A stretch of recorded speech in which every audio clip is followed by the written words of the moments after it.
Online वाले, क्या मैं आवाज़ आ रही है मेरी आपको? जी, good evening to all of you. चलिए, सो गाइज लास्ट क्लास में टर्मिनोलॉजी पोर्शंस को हम कर रहे थे। डेफिनेटली उसी पार्ट को हम आगे प्रोसीड करेंगे, लेकिन जैसा कि आप सब लोग जानते हैं, टर्मिनोलॉजी में देखो कुछ चीज़ें बहुत इंपॉर्टेंट होती हैं और ये एग्ज़ाम्स में भी आ जाती हैं। मैंने आपको कल एक टारगेट दिया था कि definitely you will must read 20 pages of agriculture terminology, that is given your notes. Yes और no? How many of students have been studied that one? कितने लोगों ने उसको स्टडी किया है? जरा हाथ खड़े करना एक बार।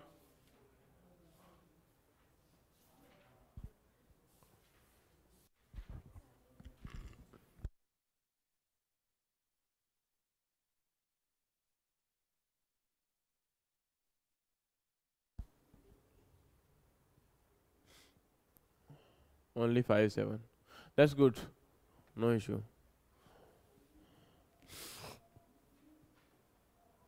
आप में से हाथ खड़े करना एक बार, fully raised hand, at least you have tried, good. चलिए जी, नेहा जी, ऐसे कैसे काम चलेगा? आप क्लासेस कभी कभी आ रहे हैं। चलिए, सो गाइज जैसा कि आप जानते हैं, आपकी लास्ट क्लास में टर्मिनोलॉजी में हमने सबसे पहले आपका 2 दिन पहले जो क्लास थी उसमें आपका टर्मिनोलॉजी वगैरह में आपका क्रॉपिंग सिस्टम, क्रॉपिंग जो पैटर्न उनको डिस्कस किया। उसके बाद आपकी क्रॉप के अंदर जो आपका सिस्टम है उसको फर्दर क्लासीफाई किया गया। क्रॉपिंग सिस्टम में अगर हम बात करें तो उसमें हमने पढ़ा था कि किस प्रकार से जो मिक्स क्रॉपिंग है, इंटर क्रॉपिंग है, सिनर्जेटिक क्रॉपिंग है, ऑगमेंटिंग क्रॉपिंग है, व्हाट दीज आर। एंड जो आज का आपका लेक्चर होने वाला है, सॉरी कल का जो लेक्चर था, उसमें हम लोगों ने जो इम्पोर्टेंट टर्मिनोलॉजी पोर्शन था, कहाँ से कैसे आ सकता है, वो हमने स्टडी किया था। आज हम जो स्टडी करेंगे वो भी आपका उसी का पार्ट है फर्दर, उसमें क्या क्या स्टडी किया जा सकता है ना? तो चलिए, सबसे पहले सॉरी कैश क्रॉप को हम कल या फिर उससे पहले भी 2 3 बार डिस्कस कर चुके हैं, तो डेफिनेटली आपको समझ में आ ही गया होगा ये, है ना? उसके बाद अगर हम बात करते हैं तो आपका अगला पोर्शन जो यहाँ पर स्टार्ट होता है that is the companion cropping. Companion आपको ऑलरेडी मैं बता चुका हूँ, कंपेनियन बोल दो जिसके अंदर आपका कॉम्प्लीमेंट्री बोल दो, कहीं ना कहीं फ्रेंडशिप, है ना, एक साथी, एक दोस्त, जिसके अंदर क्या होता है कि दोनों एक दूसरे का सहारा बनते हैं during the production. both crop will help each other during the growing season and they definitely you can say that कि उनका जो फायदा होगा वो आपका क्रॉप प्रोडक्शन में मिलेगा। ठीक है, तो ये हमारा क्या होता है इसके अंदर आपका कंपेनियन क्रॉपिंग। कंपेनियन क्रॉपिंग की जो डेफिनेशंस हैं या फिर एग्जांपल है, मैंने ऑलरेडी आपको बताया था, बरसीम प्लस ओट हो जाएगा या सोरगम प्लस आपका लोबिया हो जाएगा। इन दोनों को एग्जांपल्स को लिख सकते हो। डेफिनेटली एग्जाम्स में आपके एग्जांपल के तौर पे क्वेश्चन पूछा जा सकता है। इनको जब भी क्वेश्चन पूछा जाएगा तो एक एग्जांपल के तौर पे पूछा जाएगा, इसके अलावा इनसे कुछ और नहीं आता है। ठीक है, इसी के साथ अगर हम बात करें तो क्लीनिंग क्रॉप, देखो डियर, क्लीनिंग कोई ये नहीं है कि ये खुद क्लीनिंग करने आपके फील्ड में आपके खेत में आएंगे। इसका मतलब होता है कि आपका ऐसी क्रॉप जिनको फील्ड में जब ग्रो करवाया जाएगा, लेकिन जब इनको हार्वेस्ट करके हम घर लेके जाते हैं, after the harvesting you will see that your field will look something a clean field, है ना, उसमें से ज़्यादा आपका रेजिड्यू नहीं बचेगा। तो ऐसे फील्ड को आप लोग क्या बोलते हो यहाँ पर है आपका जो है कहीं ना कहीं क्लीन फील्ड बोलते हो। और ऐसी क्रॉप जो कि मैक्सिमम जो है फील्ड के अंदर क्लीन नजर आती हैं, उनको आप जो है क्रॉपों को नाम देते हो क्या? क्लीनिंग क्रॉप, यानी कि जिनका रेजिड्यू बहुत कम होता है फील्ड में। तो ऐसी क्रॉप जो आपकी है तो ग्राउंडनट या बोल दोगे, पोटैटो बोल दोगे, या कुछ लेग्यूमिनस क्रॉप जिनका रेजिड्यू बहुत कम फील्ड में बचता है, तो ये सारी क्रॉप आपकी क्या होती हैं? आपकी क्लीनिंग क्रॉप होती हैं। क्या होती हैं? आपकी क्लीनिंग क्रॉप होती है। समझ में आया कि नहीं आया? ठीक है, चलिए नेक्स्ट आपका है स्वेदिंग। स्वेदिंग का मतलब क्या होता है यार? ये चीज ना, ये प्रैक्टिस खासकर अगर हम बात करें तो आप लोगों को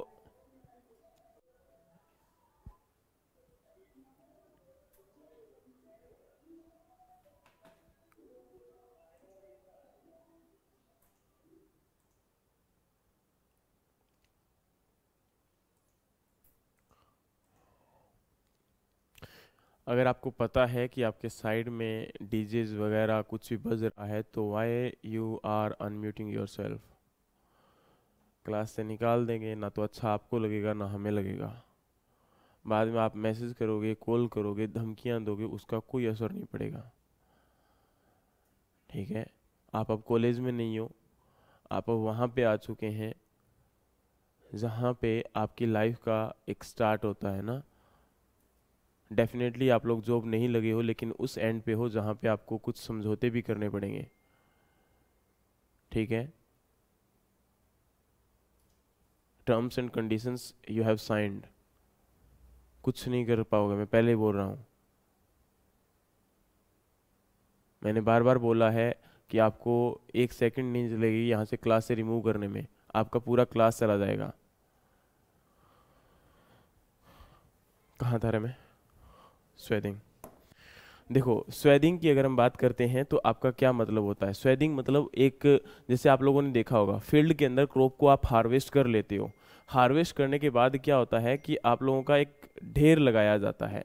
क्या होता है? ढेर। ढेर मतलब क्या होता है? एक हीप बनाना। ठीक है, तो जैसे ही आप लोग उसको हीप बनाते हो, उसके बाद आप 2 या 3 दिन या 4 दिन या 1 वीक के लिए उसको साइड में छोड़ देते हो। इसका रीजन क्या होता है कि उसमें से जो मॉइस्चर होगा वो क्या हो जाएगा आपका? रिमूव हो जाएगा। मॉइस्चर क्या हो जाएगा आपका? रिमूव हो जाएगा। मॉइस्चर रिमूव होने से क्या होगा कि आपका हार्वेस्टिंग जो है वो इजी हो जाएगा, ग्रेन्स जो होंगे वो आपके जल्दी जो है सेपरेट हो जाएंगे। और दूसरी बात यहाँ पर ये है कि आपका जब हार्वेस्टिंग करते हैं तो स्वेदिंग करना क्यों इंपॉर्टेंट है, ढेर लगाना क्यों इंपॉर्टेंट है? तो एक्चुअल में स्वेदिंग एक पूरी प्रोसेस में चला जाएगा कि उसको ढेर बनाकर उसको साइड में छोड़ देना, ताकि उसमें से मॉइस्चर का क्या होना? रिमूव होना। बोलोगे सर उसको ओपन में छोड़ेंगे तो जल्दी जल्दी आपका मॉइस्चर जो है वो इसमें से रिमूव होगा, है ना, इससे ज्यादा फायदा होगा। तो आपको भी पता है कि अगर फील्ड में सिंगल सिंगल आपके प्लांट्स ऐसे पड़े हुए हैं तो उनके, अगर आपका आंधी आता है, तूफान आता है, तो उनके उड़ने के जो चांसेस होंगे वो क्या हो जाएंगे? ज्यादा हो जाएंगे। ठीक है, इसीलिए हम लोग इसको क्या करते हैं? स्वेदिंग करते हैं। और ये मोस्टली किन क्रॉप में आजकल, चलो आपका राइस और व्हीट में तो नहीं करते हैं, इनको तो डायरेक्टली कंबाइन आपकी आती है। लेकिन कुछ एरिया जहां पर लैंड आपका, जिन फार्मर के पास बहुत कम है, हरियाणा पंजाब में चलो कंबाइन का आपका चलन हो चुका है, लेकिन अगर आप एमपी साइड में जाओगे या फिर ऐसे एरियाज में जाओगे जैसे बिहार जैसे स्टेट में, या फिर आपका यूपी जैसे कुछ स्टेट के अंदर जहां पर आपका पर जो आपका कैपिटा इनकम है वो बहुत ज़्यादा नहीं है, तो वो लोग मशीनरीज को आज भी फॉलो नहीं करते। वहां पर यूज किया जाता है किसको? आपका हैंड से आपका कटिंग की जाती है। तो हाथ से कटिंग करने के बाद पहले उनकी स्वेदिंग की जाएगी और मॉइस्चर उनका ड्राई किया जाएगा। और जब आपका मॉइस्चर कम हो जाएगा तो उसके बाद वहां पर उनकी क्या की जाती है? हार्वेस्टिंग, सॉरी, थ्रेसिंग की जाती है। एक होता है हार्वेस्टिंग, एक होता है थ्रेसिंग। देखो मैंने क्या वर्ड बोला यहाँ पर, ध्यान से सुनना इस बात को। एक होता है हार्वेस्टिंग, एक होता है थ्रेसिंग। हार्वेस्टिंग का मतलब क्या रहेगा कि क्रॉप को आपका हार्वेस्ट करके जो है उसको काट करके सेपरेट कर देना। और थ्रेसिंग का मतलब क्या होता है कि ग्रेन आपका सेपरेट करना। मैंने क्या बोला? हार्वेस्टिंग का मतलब है कि क्रॉप को काटना, लेकिन थ्रेसिंग का मतलब है क्रॉप के अंदर जो ग्रेन है उसको सेपरेट करना। आप लोगों का जो कंबाइन होता है, कंबाइन एक मशीन है, डेफिनेटली आप सब लोगों ने देखा हुआ है उसको। ये दोनों काम करती है, हार्वेस्टिंग प्लस थ्रेसिंग। करती है कि नहीं करती भाई? है ना? तो आपका हार्वेस्टिंग का काम और भी होगा और थ्रेसिंग का काम भी होगा। लेकिन पहले क्या होता था? पहले हार्वेस्टिंग करते थे, फिर उसकी स्वेदिंग करते थे, फिर उसको जो है आपका थ्रेसिंग किया जाता था। याद है आपको? है ना? तो ये आपकी क्या रहती है यहाँ पर? इंपॉर्टेंट प्रैक्टिसेस रहती हैं। डेफिनेटली आप लोग जानते हैं, ऐसी बात नहीं है, लेकिन फिर भी इनको एक बार जस्ट माइंड से क्या हो जाता है? स्वेदिंग, है ना, ये टर्मिनोलॉजी आपको ये पता थी, ये पता थी, लेकिन आपको ये नहीं पता होगी शायद, है ना? तो अगर नहीं पता है तो उसको जस्ट रिमाइंड में लेके आइए। अगर एग्जाम में क्वेश्चन आ जाता है तो यहाँ से आपका आंसर करना ईजी रहेगा। ठीक है, उसके बाद अगर हम बात करते हैं यहाँ पर, तो आपका है फॉलिंग क्रॉप। देखो, ऐसी क्रॉप फॉलिंग, ठीक है, फॉलिंग मतलब कहीं ना कहीं वर्ड एक पहला दिख रहा है फाउल। ठीक है, फाउल कब होता है? जब आपका बॉल बाहर चली जाती है ना? उसी प्रकार से यहाँ पर एक्चुअल में क्या हो जाता है कि आपकी ये क्रॉप अलाउ करती है वीड को जर्मिनेट करने के लिए। मैंने क्या बोला? इन क्रॉप में आपका वीड जर्मिनेशन ज़्यादा होता है, वीड का ग्रोथ ज़्यादा होता है, वीड इफेक्ट ज़्यादा करता है।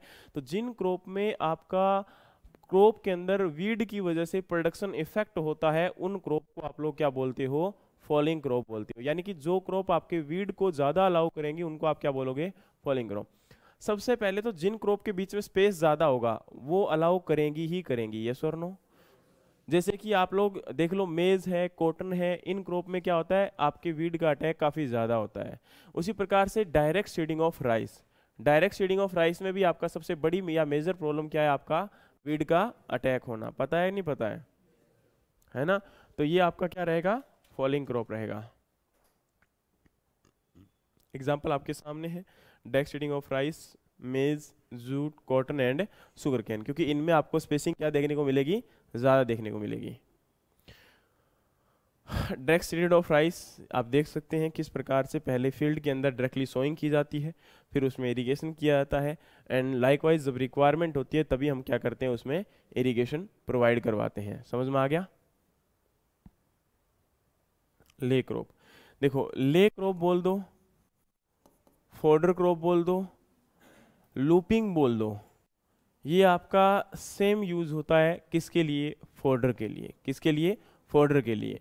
ठीक है, तो उनमें क्या होता है कि आप एक बार क्रॉप को हार्वेस्ट करते हो, फिर दोबारा से वो क्रॉप क्या कर जाती है, ग्रो कर जाती है ना, और उसी रेजिड्यू से जो आपका फील्ड में पड़ा होता है उसको जस्ट काट के आपका क्या हो जाएगा, ग्रो करवा दिया जाएगा। समझ में आया कि नहीं आया? अरे यस और नो? आज प्लीज़ थोड़ा सा यार आप कोऑपरेट कीजिए, है ना। अगर दिक्कत होती है डेफिनेटली आपको ही समझना चाहिए, है ना। तो थोड़ा सा प्रॉब्लम है हेल्थ के अंदर, लेकिन डेफिनेटली ये नहीं कि मैं आपको पढ़ा नहीं सकता, पढ़ा सकता हूँ, बट थोड़ा सा आपका कोऑपरेशन चाहिए कि बार बार ना बोलना पड़े कोई भी चीज़ को। नेक्स्ट आपका वेयर क्रॉप। वेयर में कुछ भी नया नहीं है, वेयर का मतलब वेयर हाउस से लिया गया है। किससे लिया गया है, वेयर हाउस से। वेयर क्रॉप का मतलब क्या होता है, वो क्रॉप जिनको आप लोग क्या करते हो, स्टोर करते हो, जिनको आपका हार्वेस्टिंग के बाद क्या किया जाएगा, स्टोर किया जाएगा।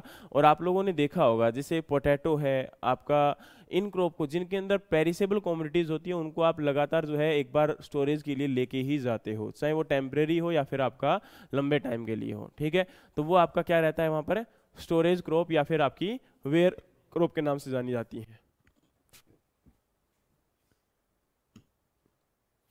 ठीक है, समथिंग लाइक दैट। तो इससे कोई मतलब नहीं होना चाहिए। ब्रेक क्रॉप कल हमने डिस्कस किया था कि नहीं किया था, याद है अच्छे से? चलिए,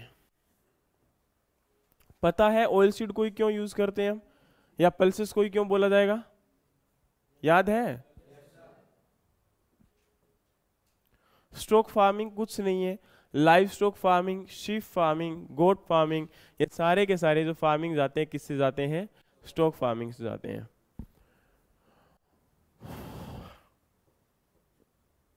साइलेज क्रॉप, देखो डियर, साइलेज क्रॉप का मतलब क्या होता है, आपने देखा होगा, आपका अचार देखते हो आप लोग कैसे बनता है,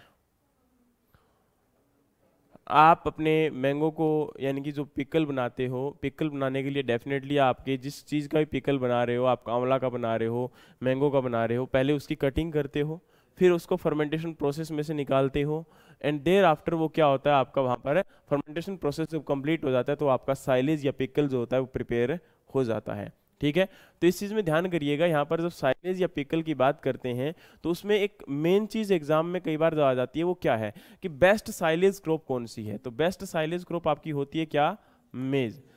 ठीक है, यानी कि और मेज आपके साइलेज के अंदर जो मॉइस्चर कंटेंट होता है वो अप्रोक्सीमेटली कितना होता है, 65 to 70%। और याद रखना आपका बेस्ट हे क्रॉप कौन सी है, वो आपकी है ओट। बेस्ट हे क्रॉप कौन सी है आपकी, ओट, और इसमें मॉइस्चर कंटेंट होता है 10 से 15%। ठीक है, 10 से 15, 10 से 12, कुछ भी बोल दीजिए, नॉट ए बिग डील। ठीक है, उसके बाद अगर हम बात करते हैं तो साइलेज क्रॉप के अंदर पीएच आपका काफी इंपॉर्टेंट होता है। तो 4.2 to 4.5 या 4.8 आपका जो होता है इसके अंदर क्या होगा, आपका बेस्ट पीएच होगा। ठीक है, तो ये चीज़ आप ध्यान रखिएगा। और 5 के बाद आपका पीएच जो है, 5.2 के बाद पीएच इतना बेटर नहीं होता अगर पीएच ज़्यादा होगा। उसी प्रकार से ब्यूटारिक एसिड का कंटेंट भी इसमें क्या होना चाहिए, कम होना चाहिए। ब्यूटारिक एसिड भी इसमें क्या होना चाहिए, कम होना चाहिए। ठीक है, क्योंकि इसकी वजह से क्या होता है, इसकी क्वालिटी जो होती है वो खराब हो जाती है। ठीक है, समझ में आया कि नहीं आया, बता दिया आपको। सोइलिंग क्रॉप, ये भी सेम किसके लिए यूज करते हो आप लोग, फोल्डर के लिए यूज करते हो। लेकिन याद रखना, जब आपके फोल्डर को ग्रीन ही चॉप करके एनिमल को फीड करवा दिया जाता है तो इसको आप लोग क्या बोलते हो, सोइलेज क्रॉप बोलते हो। पैरेलल क्रॉप, याद है बताया था, वो क्रॉप जिनको पैरेलली ग्रो करवाया जाता है, जिनके बीच में कंपटीशन आपका बिल्कुल भी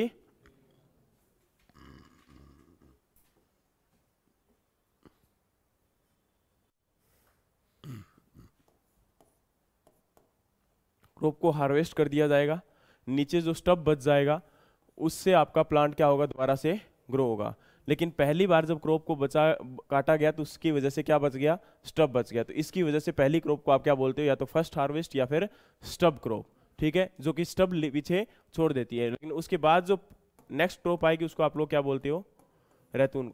याद रखना, सेकंड टाइम जो क्रॉप प्रोड्यूस होती है उसको आप रैतून बोलते हो, और फर्स्ट टाइम जो प्रोड्यूस होती है उसे आप स्टब क्रॉप बोलते हो।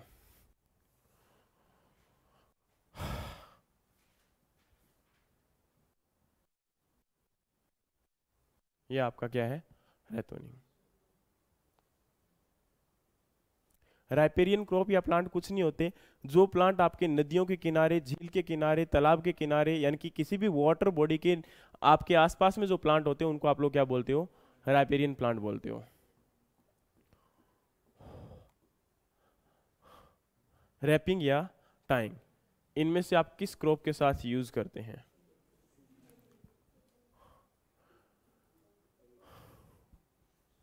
बताइए जरा, टोबैको, अरहर, राइस, मस्टर्ड या शुगरकेन?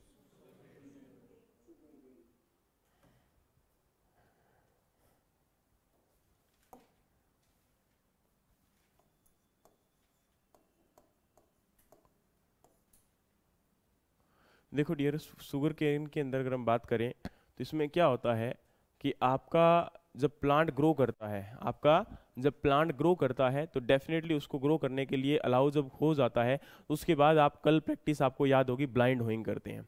देखो अब आपका इंपॉर्टेंट पार्ट आ चुका है। इतनी देर तो शायद हम अपना कह सकते हैं कि नॉर्मल डेफिनेशंस थी जिनके कोई बड़ी बात नहीं है, लेकिन यहाँ से क्वेश्चन अब कॉन्सेप्ट से भी आ सकते हैं, ठीक है। तो थोड़ा सा प्लीज़ कॉन्सेप्ट पे ध्यान करना कि क्या होता है हमारा।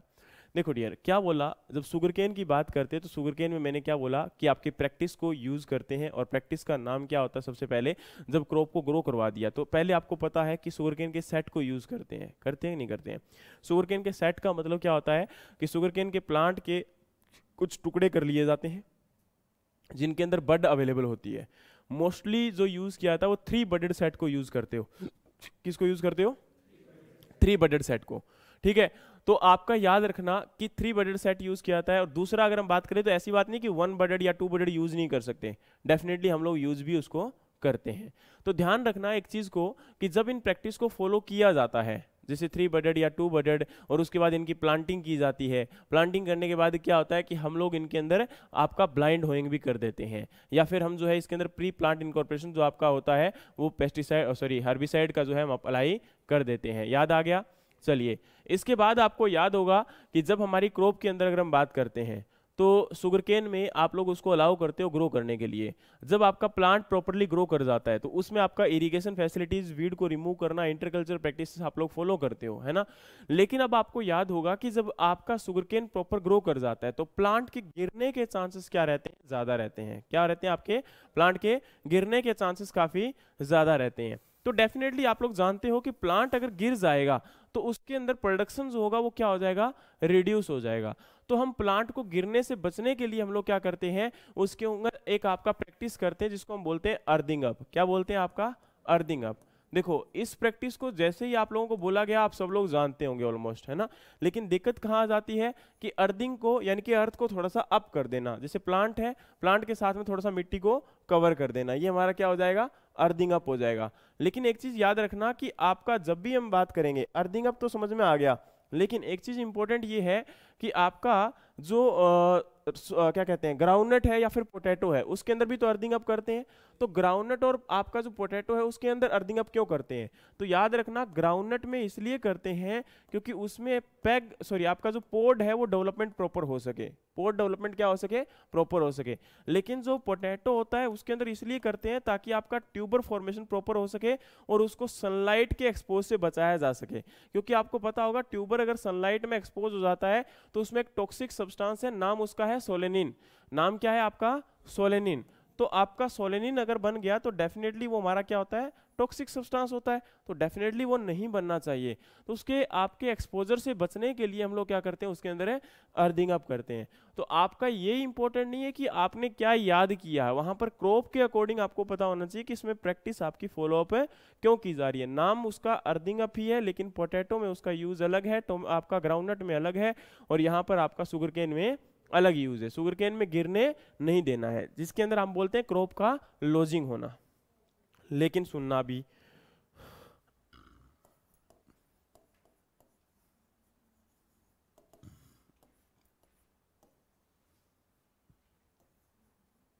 क्रॉप लॉगिंग देखो यार,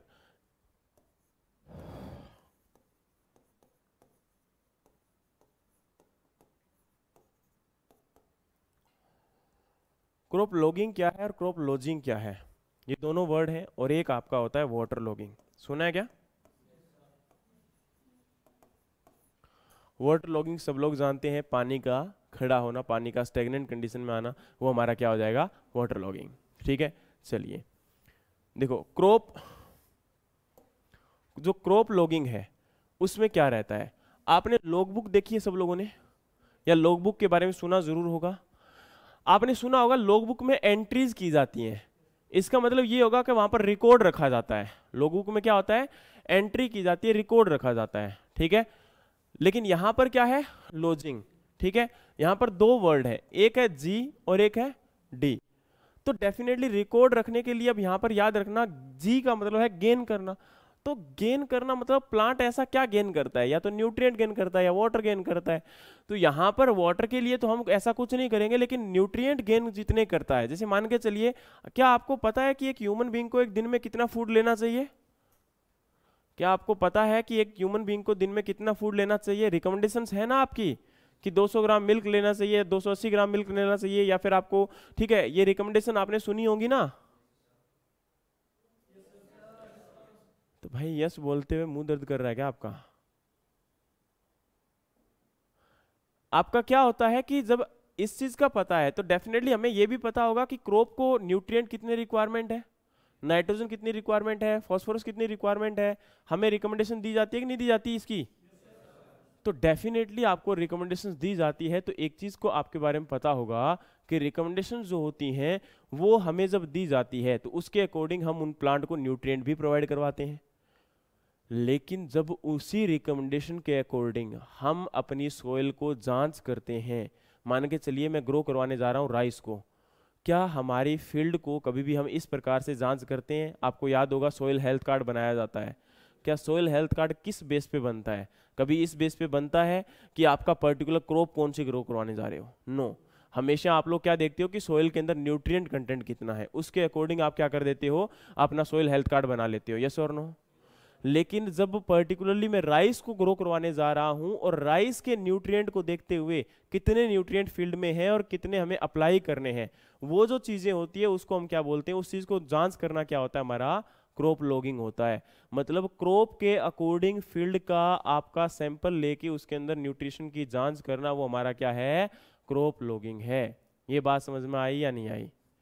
दूसरी बात याद रखना कि आपका क्रॉप लॉगिंग तो ठीक है, इसके अंदर मेनली जो स्टार्ट हुआ था क्रॉप लॉगिंग वो शुगर केन के लिए स्टार्ट हुआ था, और कहाँ से स्टार्ट हुआ था, हवाई में स्टार्ट हुआ था। इसीलिए इसके साथ हमने इस क्रॉप लॉगिंग टर्म को जो है हमने समझने का काम किया है। क्या बोला, क्रॉप लॉगिंग जो है वो कहाँ से स्टार्ट हुआ था, हवाई कंट्री है वहां से इसको स्टार्ट किया गया था, और इसके अंदर जो शुगर केन के अंदर जो आपका न्यूट्रिएंट स्टेटस है उसके अकॉर्डिंग सोयल सैंपल लिया गया था और उसको चेक किया गया था, ताकि उसके अंदर जितनी रिक्वायरमेंट है उसको क्या किया जा सके, अप्लाई किया जा सके, है ना। नेक्स्ट अगर हम बात करते हैं तो आपका क्रॉप लॉजिंग होता है। क्रॉप लॉजिंग के अंदर देखो याद दो ही वर्ड रखने हैं, जी का मतलब गेन करना न्यूट्रिएंट को, और डी का मतलब डाउनफॉल, मतलब क्रॉप का गिर जाना। ठीक है, दोनों वर्ड में कभी कंफ्यूज मत हो जाना, अगर ये हो भी जाए तो डेफिनेटली डी और जी अगर याद रह जाए तो आंसर आपका इजी हो जाएगा। समझ में आ गया कि नहीं आ गया? यस और नो?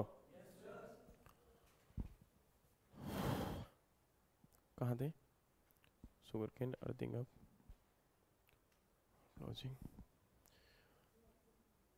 अब क्या होता है कि आप लोगों ने देखा होगा आपके फील्ड के अंदर जब क्रॉप ग्रो कर जाती है उसके बाद उसके अंदर नीचे के लीफ जो होते हैं वो एक्स्ट्रा ग्रो हो जाते हैं, शुगर केन में काफी ज्यादा बड़े हो जाते हैं। आपने देखा होगा ऊपर के लीफ जो है वो ग्रीन रहते हैं, नीचे के लीफ आपके ब्राउन होना स्टार्ट हो जाते हैं। यस और नो? एक बात बताइए, क्या लीफ को जब तक लाइट नहीं मिलेगी क्या प्रोडक्शन हो सकता है पॉसिबल?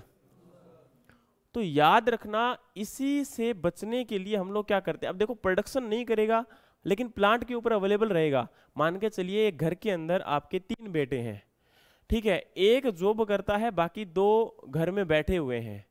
खाना तो उनको चाहिए ना, काम वो कुछ करते नहीं है तो खाना तो उनको देना पड़ेगा ना। तो सारा बर्डन किसके ऊपर आ जाएगा? जो जॉब करता है। यस और नो? तो डेफिनेटली यहां पर भी वही हाल आता है कि ऊपर के लीफ जब काम करेंगे तो वो न्यूट्रिएंट देंगे, किसको? नीचे वाले को भी देंगे। तो एक्चुअल में तो वो जो आपका जो है कहीं ना कहीं प्लांट के अंदर ग्रोथ होनी चाहिए थी, उसके अंदर जूस कंटेंट फॉर्म होना चाहिए था, उसके अंदर स्टेम की लेंथ इंक्रीज होनी चाहिए थी, ठीक है, लेकिन वो किसको जा रहा है सारा का सारा न्यूट्रिएंट? लीफ को। तो वो प्लांट के लिए हार्मफुल है या बेनिफिशियल है? तो इसलिए याद रखना, जब प्लांट के अंदर प्रॉपर न्यूट्रिशन कंटेंट को प्रोवाइड करवाने के लिए हम नीचे के लीफ को रिमूव कर देते हैं। दूसरा, आपके जो लीफ ज्यादा होंगे तब वहां पे डिजीज के चांसेस ज्यादा रहेंगे या कम रहेंगे? दूसरा, इंसेक्ट के अटैक के चांसेस ज्यादा रहेंगे कम रहेंगे? अच्छा, प्लांट के लीफ को अगर काट दोगे तब एयर का सर्कुलेशन प्रॉपर होगा या लीफ को पड़े रहने दोगे तब सर्कुलेशन ज्यादा होगा? काटने के बाद सर्कुलेशन प्रॉपर होगा।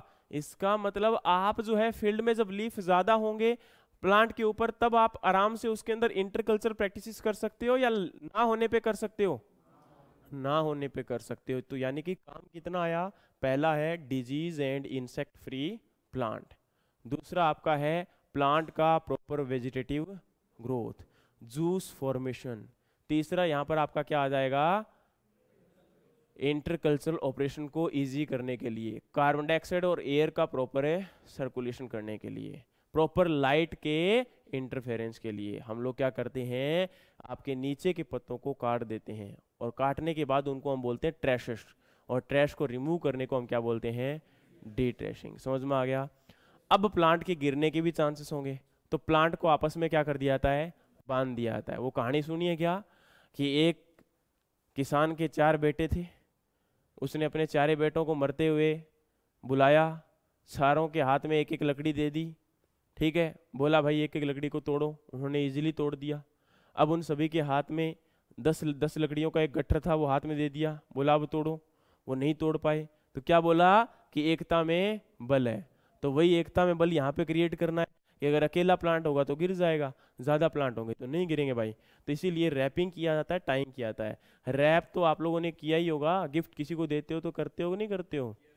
तो वो आपका रैपिंग ही होता है, ठीक है। टाइंग करना, बांधना, रैप करना, तो वो बात वही होती है, उसमें कोई ज़्यादा डिफरेंस है नहीं होता है, तो वो चीज़ वही है दोनों। लेकिन इसके साथ आपने देखा होगा वहाँ पे शेप बन जाती है इस प्रकार की, इसके लिए उसको वर्ड आप लोग बोल देते हो क्या? प्रोपिंग।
माफी चाहता हूँ। तो क्या हुआ कि अगर हम बात करते हैं यहाँ पर, तो आपका प्रोपिंग, प्रोपिंग में भी क्या होता है कि आपने देखा होगा आपका इस प्रकार से प्लांट को जब आपका एक प्रकार से खड़ा किया गया तो इसको एक सहारा दे दिया गया ना, इसके अंदर आपकी अलग अलग आपकी डिफरेंस के इसके अंदर देखा होगा ये आपका यहाँ पर इस प्रकार की शेप बन गई। सेम आपने देखा होगा बनाना, बनाना के अंदर भी आप लोग क्या करते हो, इस प्रकार से उसको सपोर्ट देते हो, इसलिए वहां पर भी वर्ड यूज करते हैं प्रोपिंग, इसके लिए यहां भी यूज करते हैं वर्ड प्रोपिंग। समझ में आया कि नहीं आया? ठीक है। उसके बाद अगर हम बात करते हैं तो आपका प्रोपिंग के बाद अगर देखा जाए तो आपका ये करंट अपडेट नहीं है, एक बार के लिए इसको छोड़ देना, आपके काम की नहीं है ये। प्रोपिंग सेम आ चुका है, तो प्रोपिंग कहां कहां यूज करते हो?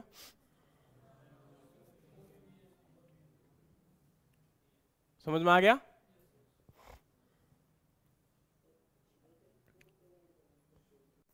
क्या बोला आपने? हाँ जी,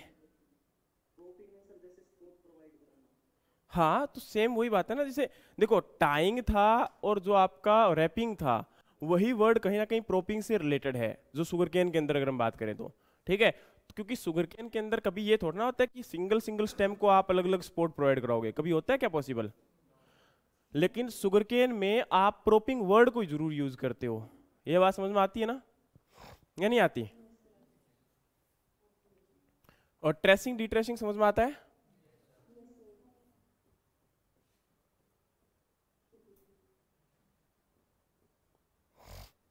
डी टेस्लिंग,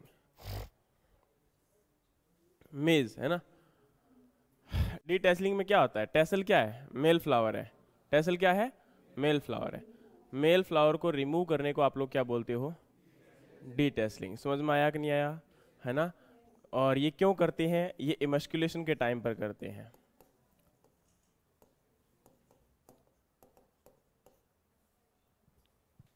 क्यों करते हैं? इमस्कुलेशन के टाइम पर करते हैं। इमस्कुलेशन क्या होता है? आपका जब हैंड से आप या फिर अपने हाथ से क्या करते हो, पोलिनेशन करते हो, तो वहां पे वर्ड यूज करते हो क्या? आपका इमस्कुलेशन। समझ में आ गया? जब हाइब्रिडाइजेशन करते हैं तब हम मेल को रिमूव कर देते हैं और अपने हैंड से क्या करते हैं? पोलिनेशन करते हैं। ये देखिए मेल आपका टेसल को रिमूव करना। डी सकरिंग, हाँ जी डेफिनेटली मेरे भाई, मेज के मेल फ्लावर को टेसल बोलोगे, टेसल को रिमूव करना क्या हो जाएगा? D tasseling. उसी प्रकार से आपका डी शकरिंग, डी शकरिंग में क्या होगा? सकर्स को रिमूव करना। तो सकर्स जो होते हैं एक तो टोबैको में होते हैं, एक बनाना में होते हैं, आपको याद होगा मैंने बताया था ये आपका। ठीक है, ये कंप्लीट समझाया भी था मैंने। तो ये किस में हो जाएगा? Both A and D.